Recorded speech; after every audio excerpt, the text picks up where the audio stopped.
आमतौर पर सरकार एक आध भी ब्रिज बनाती है तो एक आध रोड बना देती है तो हमारे देश में एक बहुत बड़ी घटना मानी जाती है। मीडिया का भी ध्यान रहता है और उस क्षेत्र के लोग भी उस विषय में ज़्यादा चर्चा करते हैं, क्योंकि वर्षों तक जिस चीज़ों की मांग रहती है और बड़ी मुश्किल से 15-15 साल के इंतजार के बाद कुछ होता है, तो ये हम इन चीज़ों से अनुभव करते हैं। हमने एक कॉम्प्रिहेंसिव इंटीग्रेटेड अप्रोच लिया है। हमें पता है कि भाई ये समस्याएं हैं, तो उन समस्याओं को एक पूरी ताकत से के साथ देश को समस्या से बाहर कैसे निकाला जाए। नॉर्मली सरकारें इंक्रीमेंटल काम करने की आदत रखती है। पहले 5 करते थे, अब 7 करते हैं, 7 करते फिर 10 करते हैं। हमारी कोशिश है क्वांटम जंप की, ब्रेक थ्रू की, पुरानी स्पीड और निर्णय करने की प्रक्रियाओं से एकदम से बाहर निकलना, गति बढ़ा देना, क्विक डिसीजन लेना, उसमें से ये सारी योजनाएं साकार होती हैं। सेतु भारतम, अभी नितिन जी बता रहे थे, आपको भी आश्चर्य होगा कि इतनी बड़ी सरकार, उसको एड्रेस मालूम नहीं है कि कौन सा ब्रिज कहाँ है, यानी कैसे काम किए होंगे। और मैं इसमें कोई इलेक्टेड बॉडी का दोष नहीं देता हूं, फलाने प्रधानमंत्री थे या ढिकले राज्य मंत्री थे, मैं ये नहीं कह रहा हूं। व्यवस्था का दोष है ये। हमने इन चीजों को प्राथमिकता नहीं दी और इसलिए सबसे पहला काम किया कि भाई एक बार देखो तो सही इस देश में क्या है, कहां है, क्या स्थिति है। अब उसका ग्रेडेशन का काम चल रहा है कि उम्र के हिसाब से ब्रिज किस कैटेगरी में आते हैं, लंबाई चौड़ाई के हिसाब से किस कैटेगरी में आते हैं, मटेरियल के संदर्भ में किस प्रकार की डिजाइन है, कितनी पुराने जमाने की डिजाइन है, नई डिजाइन, सारा उसका ग्रेडेशन चल रहा है। और दूसरा उसका एड्रेस पक्का हो रहा है लॉन्गिट्यूड लैटिट्यूड के माध्यम से, स्पेस टेक्नोलॉजी का उपयोग करके, कहां यहां ये ब्रिज है। हो सकता है कुछ जगह पे कागज पे ब्रिज होगा, वहां नहीं होगा, वो भी हाथ में आएगा।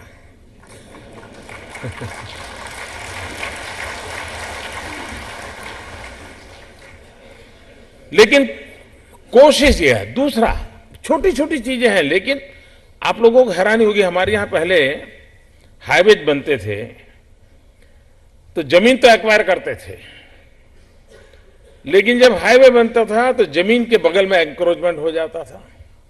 और कभी 4 लेन करना है, 6 लेन करना है, तो आप चौड़ाई नहीं बढ़ा सकते क्योंकि एंक्रोचमेंट था।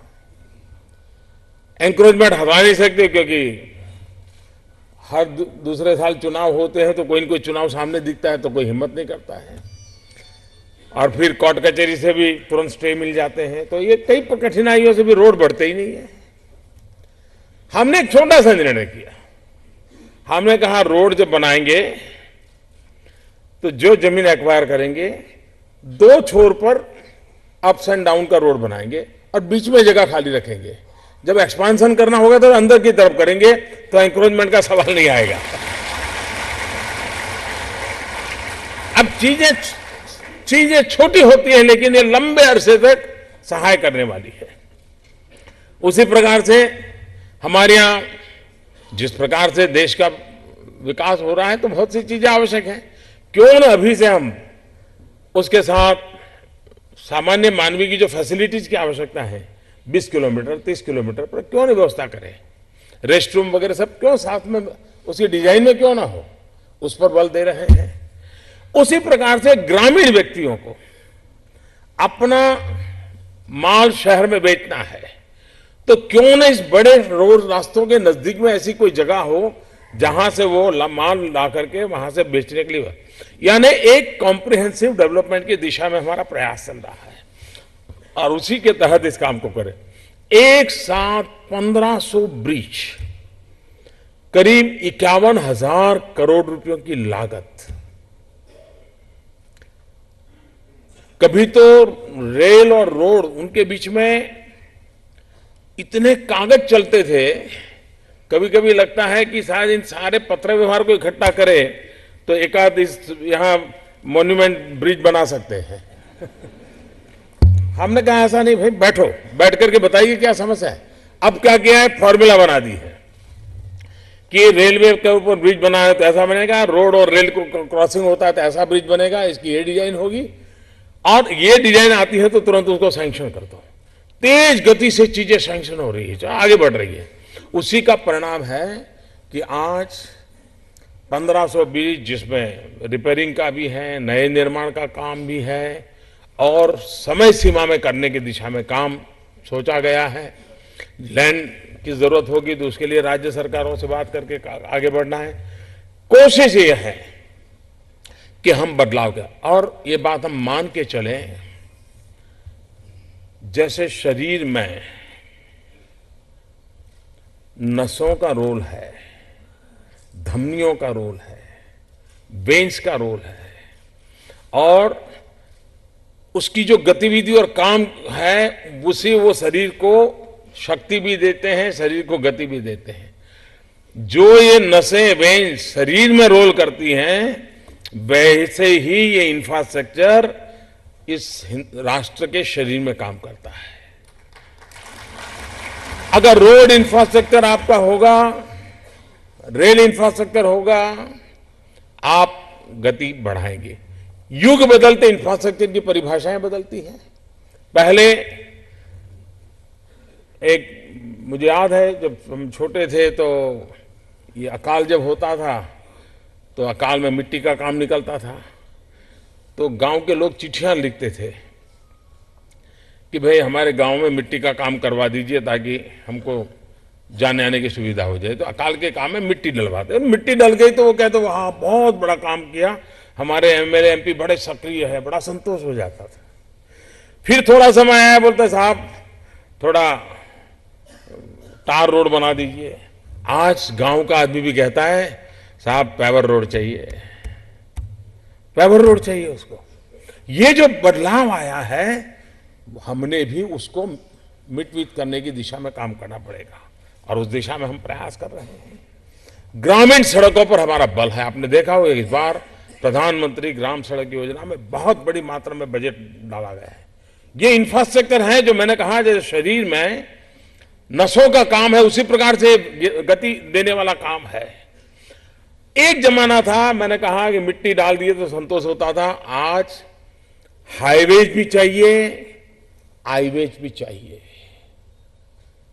हाईवेज, इंफॉर्मेशन वेज, हाईवेज, ये साथ साथ करना होगा। इसलिए सरकार की कोशिश है डिजिटल ऑप्टिकल फाइबर नेटवर्क खड़ा करना।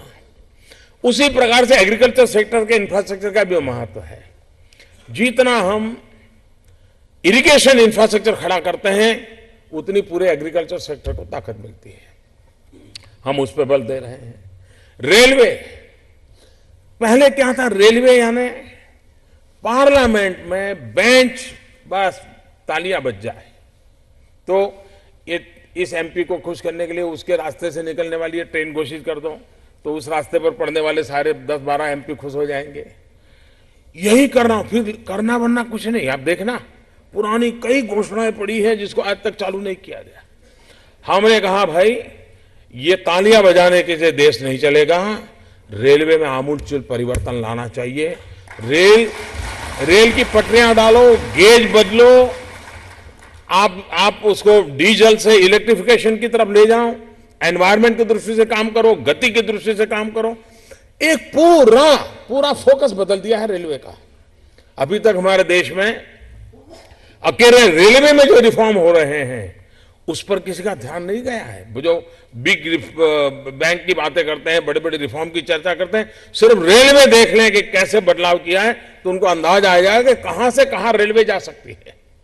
चाहे ऑप्टिकल फाइबर नेटवर्क हो, चाहे रेलवे नेटवर्क हो, चाहे रोड नेटवर्क हो, चाहे ब्रिजेस का निर्माण हो, हर एक पूरे देश में, और क्वालिटेटिव चेंज, सिर्फ किलोमीटर नहीं बढ़ाने हैं, हमने क्वालिटेटिव चेंज लाना है और एक लंबे अरसे की आवश्यकताओं की पूर्ति को ध्यान में रख करके लाना है।